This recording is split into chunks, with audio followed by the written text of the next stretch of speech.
So, when you hear the name Warren Buffett, what's the first thing that comes to mind? Stock market genius, right?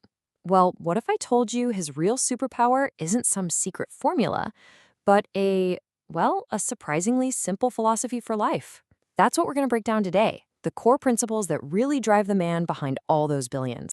All right, so to really get a handle on Buffett, you've got to start with this central paradox of his life. Seriously, it's this huge contradiction that kind of defines both the legend and the man himself.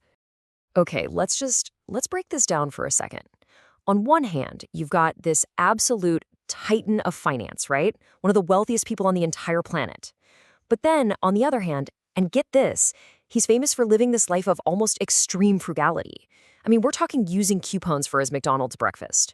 So the big question is, how do you even square those two things?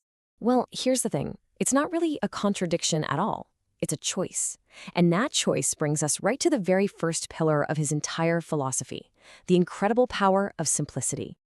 And look, these aren't just some quirky habits of a rich guy. He still lives in the exact same modest house he bought way back in 1958. He famously avoids smartphones, avoids that whole extravagant lifestyle you'd probably expect. See, these are all deliberate choices, and they're all designed to do one single thing: eliminate distractions so he can focus on what actually matters.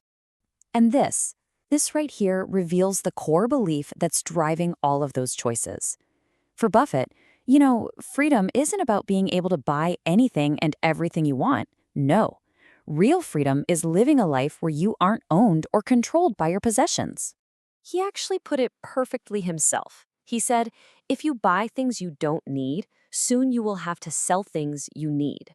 It's such a simple but incredibly profound warning about the real cost of materialism, isn't it? Okay, so this personal code of simplicity, it isn't just about how he lives his day-to-day life. It translates directly into how he invests his money. For him, the two are completely 100% intertwined. So Buffett is pretty much the master of what's called value investing. It's a philosophy he picked up from his mentor, the great Benjamin Graham. And the idea is actually surprisingly simple. You don't chase hot trends, no way. Instead, you do the hard work. You do the research to find great companies whose fundamentals, things like earnings and debt, show they're worth way more than what the market's currently saying. Then you buy them, and you just patiently hold on for the long haul. This whole thing really boils down to his two most famous rules. Are you ready? Rule number 1, never lose money. And rule number 2, never forget rule number 1. See? His strategy isn't about making these wild, risky bets. It's all about the slow, steady, disciplined preservation and ultimately the growth of capital. And this quote, this one just perfectly captures his entire mindset. He said, "Someone's sitting in the shade today because someone planted a tree a long time ago." It's brilliant, right? Great investments, just like great trees, they require patience. They require a long-term vision. He's not just planting seeds for next quarter's earnings report. He's planting entire forests for the next generation. But here's where it gets really interesting. His principles of investment, they don't just stop with the stock market, not even close. In fact, he believes the single most important investment you will ever make has absolutely nothing to do with stocks or bonds. It's all about investing in yourself.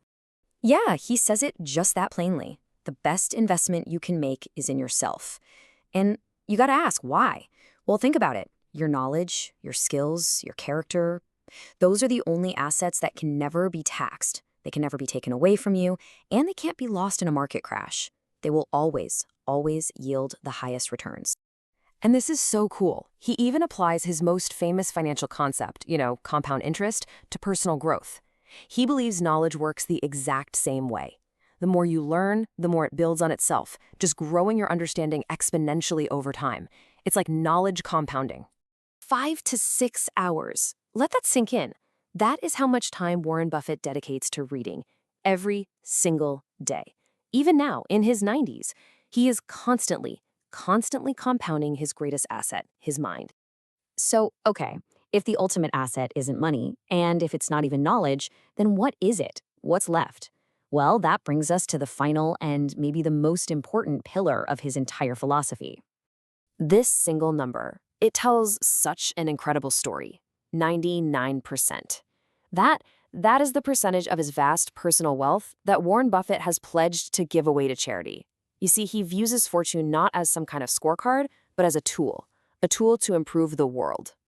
And it doesn't stop with him. He's inspiring others to do the exact same thing. He co-founded the Giving Pledge with Bill Gates, which is this incredible movement that encourages the world's wealthiest people to dedicate the majority of their fortunes to philanthropy. I mean, he is literally leveraging his influence for massive global impact. So what does it all come down to? It's the one thing money can never buy: your reputation. As he famously said, it takes 20 years to build a reputation and 5 minutes to ruin it. For Buffett, integrity, that is the most valuable currency of all, period. So when you put all these pieces together, you start to see it, right? It's not just a collection of separate rules for life over here and business over there. No, it's a single unified philosophy.